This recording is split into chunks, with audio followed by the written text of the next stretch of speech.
Hey guys, Hello, I'm Yolanda. I'm Shaman. I beat you to the punch. That's all right. Yeah, we're the connected relationship. And we have a ninja couples tip for you today. Ninja couple. Actually, it's kind of like the whole It's advanced. art of the negotiation. Kind of sounds like I don't know, Sun Tzu, Art of War, Samurai, kind of. Whatever. I mean, it does. It sounds kind of Okay.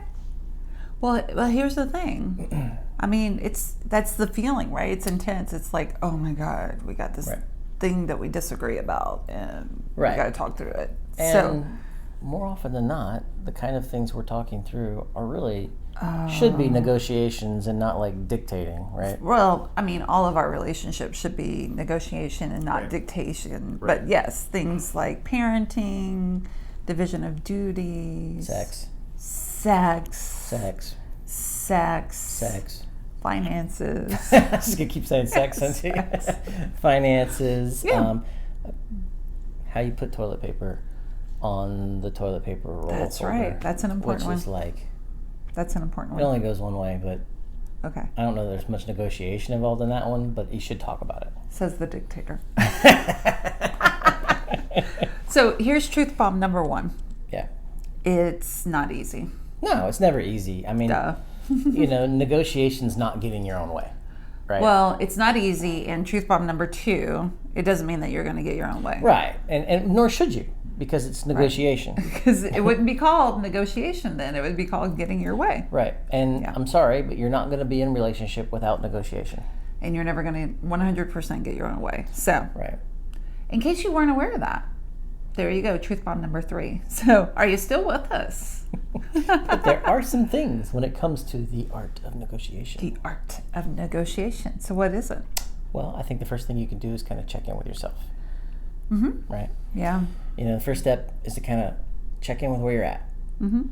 Well, I think identifying the topic, right? Getting Right. super clear about, Why this is important to you. Yeah, right? yeah, and like checking in, like what's the story? What's my narrative around this Right, thing that feels so big and so important? right.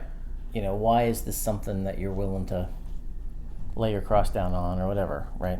Or why is this something that you're willing to negotiate through? Yeah. Right? Yeah. Right, absolutely. Mm-hmm. And then what's next? Checking in with your partner, right? Like, hey, is this a good time to talk? Mm-hmm. Right? Yeah. Is your partner open or closed? Mm-hmm. Probably walking in during the middle of the Super Bowl is a wrong time to do this, right? I mean, there are glaring obvious things, but Glaring for some people. But to be perfectly honest, I mean, any of us who are too tired, too hungry, too thirsty, too, Right. all of those things, that's why we check in with our partner to say, or if our partner's busy doing something, right? Or super stressed about something else going on in their life, right, throwing this big negotiation point into the mix is not going to end up right. It's not going to solve your problem. It's Successfully. certainly not going to get you negotiating successfully. right. It's certainly not going to get your partner to open up to why you want to talk about something. Yeah, Right. yeah. And checking in with yourself, like, are you emotionally open, closed? Like, are you, ready to have this conversation for the purpose of, deepening your relationship, deepening the communication? Right, right. So what's the next thing? The next thing is to remember the goal, Right. right? To deepen the relationship, to actually come to a better understanding of your partner. So the invitation is like, you get to understand your partner and their world even Right. more. Right. I mean, Like, there's a you really reason that can this- glean a lot from what their stance or opinion of something is. Right. It's based off their values and Right. what they've seen and their lived experience and Right. all of the things. Right. And just like there's a reason that it weighs heavily and it feels very important for you, Right. there's a reason that it feels very important for your partner. Absolutely. And you get to understand that better through this process. Right. And what kind of goes with that, though, is kind of leading into it with curiosity, right? Like, Yeah. you're allowed to explore this topic. I think I love, like, just in general in life, I find for myself that, like, leading with curiosity and a beginner's mind, or, I wonder about, or tell me more, that can help lead to that open kind of feeling that allows us to be more receptive. And when we are more receptive to hearing, then that translates to in the person that we're communicating with, and then they're like, oh wait, this person in front of me is really listening and they really care, and like they're not trying to just get their own way, right? I feel like leading with curiosity though is easier for someone who's like more of a verbal processor, because they're already throwing out there like, you know, what they're thinking about it, even like as they're working through it, and that could be shifting, right? So they're kind of like, hey, here's my stance on it, and here's what's going on. I don't know, that was just my opinion, because I'm a verbal processor. Clearly. And that just came to me, and I was like, oh, wow. But I'm not a verbal processor, and I think that, you know, maybe it's our meditation practice, maybe it's just kind of like the skill that we've learned in our relationship to do that, right? That we've experienced enough success when we do that we know that it's beneficial, right? So leading with that curiosity and the openness. And I think it should be explored, right? And then know when to take breaks. Because this is such an underutilized skill, right? Because what tends to happen is, like, especially if it's a real sensitive topic, right? Like you kind of dig in, you get tight, you get constricted, you get, you know. Well, then it's like we got to pound this out until we've reached some resolution. Right, and you get to a point where it's a diminishing point of returns. You're not being curious anymore about it. You're not discussing it anymore. You're just digging into your stance. And there's no negotiation going to happen at that point. Right.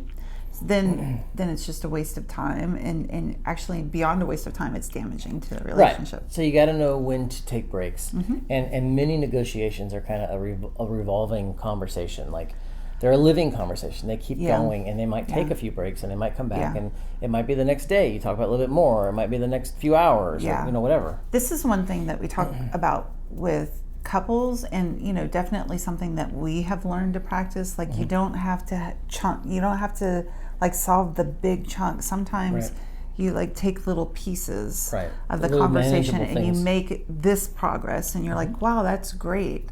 Let's take a break, or let's kind of revisit that. Right, and I think you should take moments and kind of celebrate those moments. Hey, we got through this piece of it. Right, yeah. Let's take a break and enjoy it for a second. Yeah, all the time we're like giving each other high fives. Look at the way that we talk through that. That's fantastic. So all right, let's take a break.